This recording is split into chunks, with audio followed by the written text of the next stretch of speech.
Hello friends, पिछली video में हमने पहले 4 क्वेश्चन सॉल्व किए थे एंड आज हम प्रैक्टिस सेट 5.1 के fifth, sixth and 7 question solve करने वाले हैं। तो फिफ्थ क्वेश्चन मैंने यहाँ पे लिख लिया है। फिफ्थ क्वेश्चन क्या है? Diagonals of a parallelogram intersect each other at point O if AO is equal to 5, BO is equal to 12 and AB is equal to 13, then show that पैराग्राम ABCD is a rhombus. तो हमें बोला गया है कि पैराग्राम में point A पैराग्राम को intersect कर रहा है और AO की मेजर 5 है, BO की मेजर 12 है एंड AB का मेजर 13 है। तो हमें ये बताना है कि स्क्वायर ABCD ये रोम्बस है। सबसे पहले हम पैराग्राम निकालेंगे।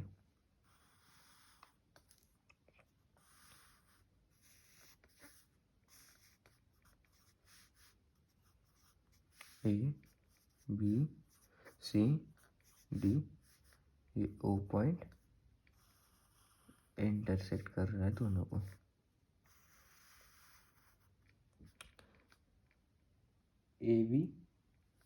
AB कितना है? 13, AO 5 और BO 12। और हमें बोला गया है कि स्क्वायर ABCD रोम्बस है, ये हमें प्रूफ करके दिखाना है। तो अभी सबसे पहले हम लिख लेंगे इन ट्रायंगल AOB, ये क्या ट्रायंगल बन गया है? AOB और जिसमें AO कितना है? 5 सेंटीमीटर,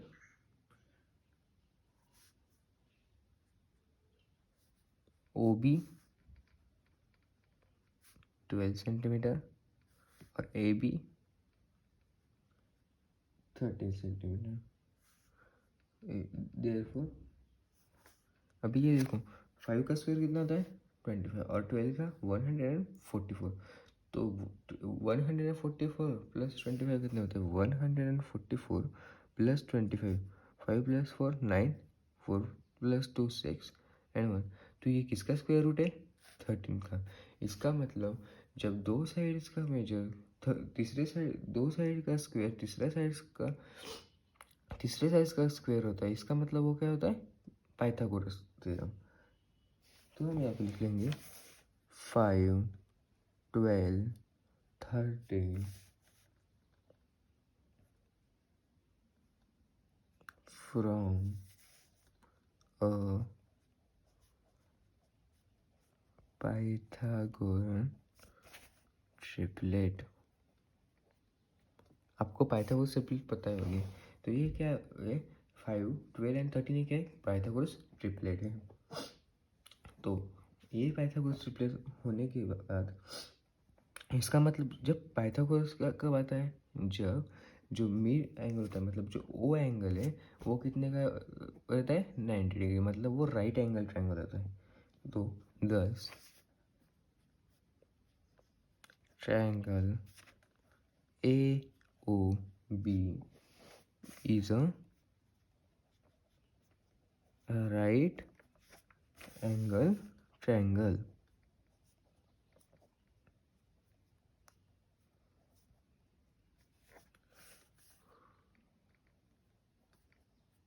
और राइट एंगल कहाँ पे हो रहा है? Right angle at O। कौन से पॉइंट पे हो रहा है? एट O पॉइंट पे हो रहा है। इन ABCD पैरेललोग्राम। किसमें हो रहा है? ABCD जो पैरेललोग्राम है उसमें। अभी ये 5 है, मतलब OC कितना आ जाएगा? 5 और BO 12 है, तो OD कितना आ जाएगा? 12। इसका मतलब diagonals bisect each other. So diagonals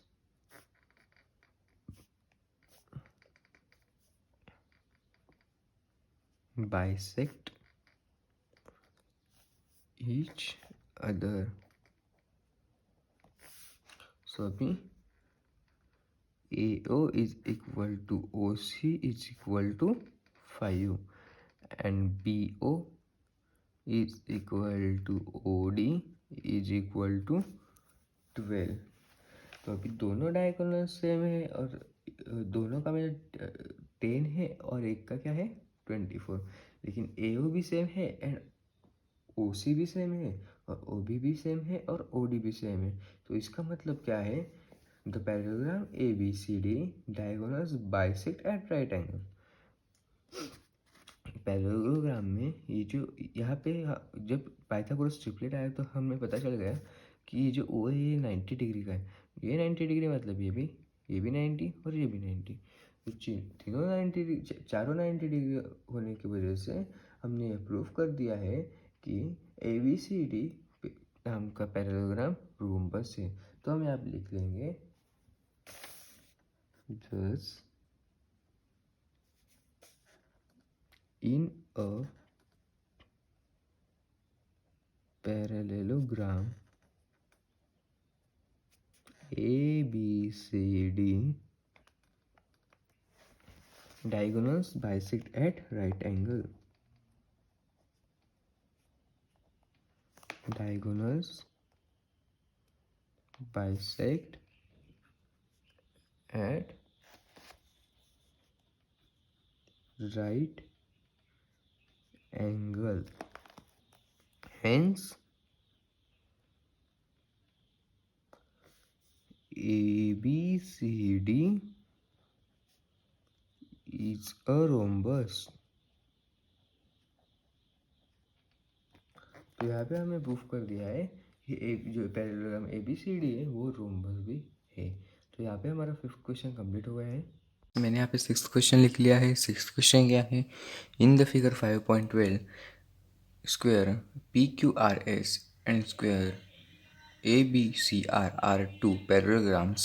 If angle P is equal to 110 degree, then find the measure of all angles of square ABCR. तो हमें यहाँ पे बोला गया है कि ये जो पैरेललोग्राम है PQRS एंड ABCR, इसमें जो एंगल P है वो 110 डिग्री है। तो हमें पैरेललोग्राम ABC एंड R इस पैरेललोग्राम के चारों एंगल्स का मेजर निकालना है। तो सबसे पहले हम क्या करने वाले हैं, अभी हमें पता होता है कि पैरेललोग्राम्स के जो अपोजिट एंगल्स होते हैं वो इक्वल्स होते हैं। तो P का मेजर है 110 डिग्री, तो R का मेजर क्या आ जाएगा 110 डिग्री। और अभी हमें बोला गया है कि ABCR का निकालना है, तो R का 110 है तो B का भी क्या आ जाएगा 110, क्योंकि वो भी क्या है पैरेललोग्राम ही है। तो अभी हमें क्या करना है, P और R इक्वल है और R और B इक्वल है, तो अभी हमें A और C का मेजर निकालना पड़ता है। तो अभी हम सबसे पहले लिख लेंगे इन parallelogram PQRS angle P is equal to 110 degree. Therefore, we know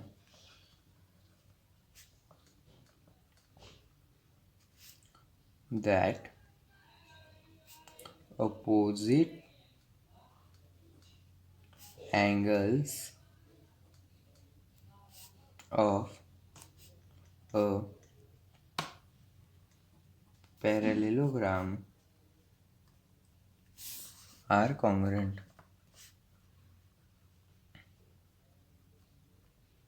opposite angle क्या होते हैं पैरेललोग्राम के, कॉन्ग्रुएंट होते हैं।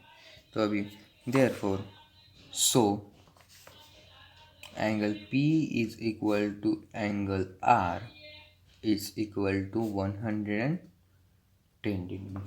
मैंने यहाँ पे 7 क्वेश्चन लिख लिया है। 7 क्वेश्चन क्या है, in figure 5.13 parallelogram ABCD is a parallelogram, point E is one of the ray AB such that BF is equal to AB.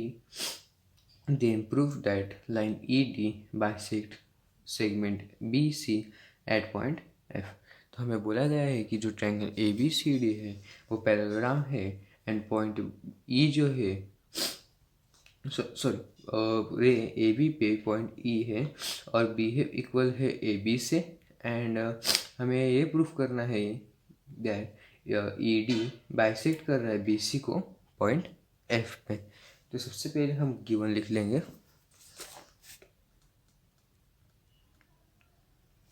Given क्या है? पैराग्राम A B C D parallelogram है, and A B is equal to B E है। तो हम यहाँ पे लिख लेंगे given parallelogram A B C D is a parallelogram और A B is equal to है बी। ये हमें गिवन दिया और हमें प्रूफ करने को क्या बोला है? एफ जो है वो मिड पॉइंट है लाइन सेगमेंट बी सी का, एंड हाँ बस इतना ही हमें बोला है कि एफ जो है वो मिड पॉइंट है लाइन बी सी का। उसका मतलब क्या हो गया कि बी सी का एफ मिड पॉइंट है, मतलब B is equal to C F हमें चाहिए। तो अभी हम लिखेंगे यहाँ पे प्रूफ करने को हमें बोला है F is the mid point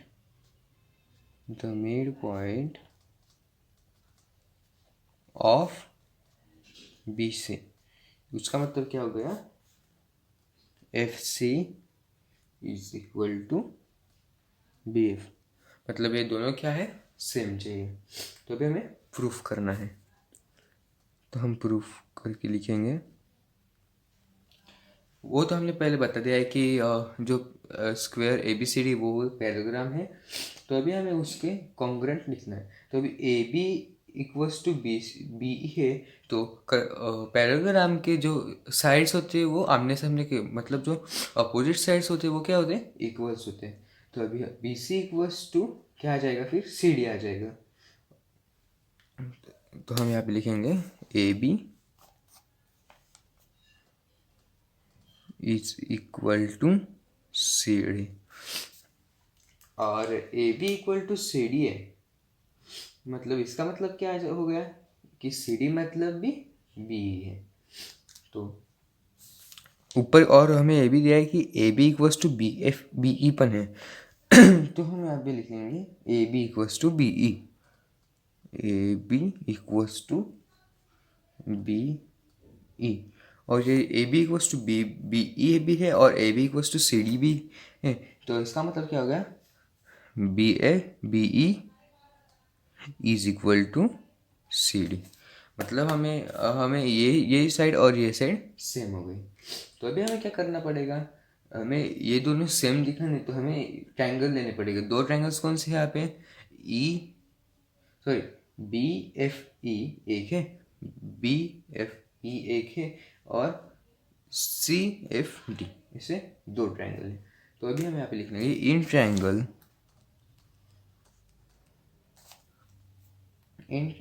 B F E and triangle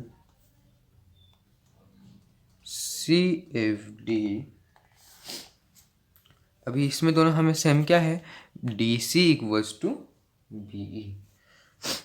तो हम यहाँ पे लिखेंगे in triangle B F E and triangle C F D, B E equals to C D, B E is equals to C D, और B E is congruent to C D, B E is congruent to C D. हम दोनों लिख सकते हैं, equal भी लिख सकते हैं, कॉन्ग्रुएंट भी लिख सकते हैं, और पैरेलल भी लिख सकते हैं, तीनों लिख सकते हैं। तो इसका मतलब क्या हो गया? ये दोनों सेम है। और अभी तुम्हें तुमको जो जेड दिख रहा है, देखो ये जेड है ना, इसका मतलब क्या होता है? ई और डी सेम हो गए और बी और सी सेम हो गए, क्योंकि ये क्या है? अल्टरनेट एंगल्स है ना। तो जहाँ पे हमने एट्थ में पढ़ाई की थी, तो एट्थ में आया था कि जेड जहाँ पे होता है वो अल्टरनेट एंगल होते हैं और वो उसके आमने सामने वाले सेम होते हैं।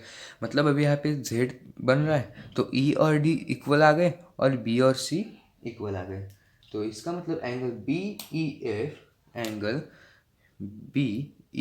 F is equal to angle F D C. मतलब जो एंगल बी ई एफ है वो एफ डी सी से इक्वल है, क्योंकि ये क्या है, अल्टरनेट एंगल है ना। तो हम यहाँ पे लिखेंगे angle B E F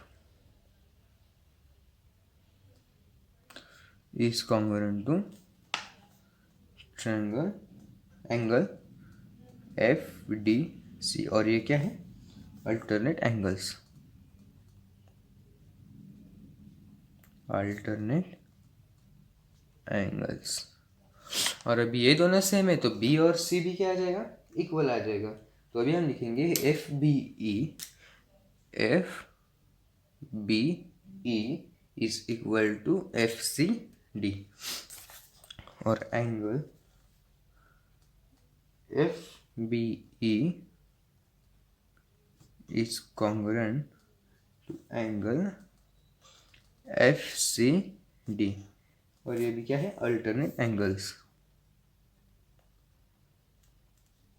alternate angles. तो अभी हमने ये प्रूफ कर दिया है। और अभी हमें देखो ये एंगल है, ये भी एंगल है और ये साइड है। तो इससे हमें क्या मिला, ए एस ए, जो ये थ्योरम है A S A, angle side angle theorem मिला। तो अभी हम यहाँ पे लिख लेंगे therefore we get A S A theorem. हमें एंगल साइड एंगल का थ्योरम में।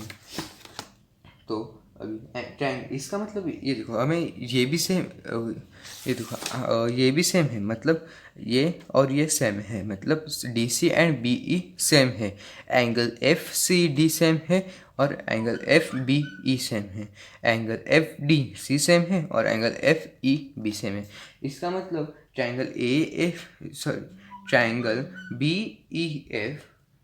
F E is equal to triangle C F D.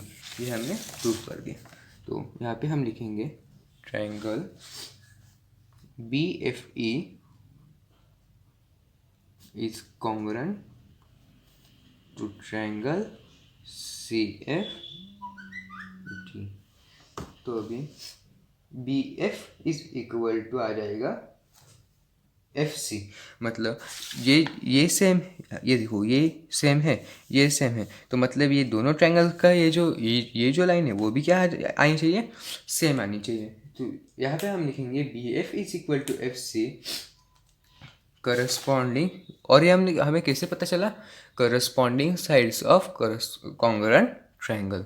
मतलब ये दोनों कॉन्ग्रुएंट ट्रायंगल है, तो ये जो उसकी करस्पॉन्डिंग साइड्स है वो भी क्या चाहिए, होनी चाहिए कॉन्ग्रुएंट। तो हम यहाँ पे लिखेंगे B F is equal to F C.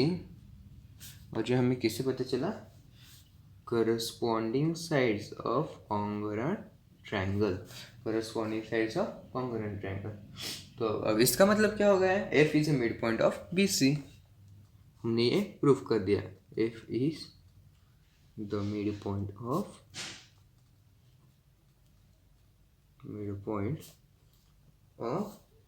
B C. तो यहाँ पे हमने प्रूफ कर दिया है कि एफ ए मिड पॉइंट है बी सी का। पे हमारा प्रैक्टिस सेट 5.1 कंप्लीट हो जाता है।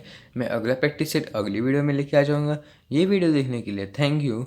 वीडियो को ज़्यादा से ज़्यादा शेयर करें, वीडियो पसंद आए तो लाइक करें, सब्सक्राइब नहीं किया है तो सब्सक्राइब करें और बेल आइकॉन बजाएं, और वीडियो पसंद आया तो वीडियो को कमेंट करें। बाय।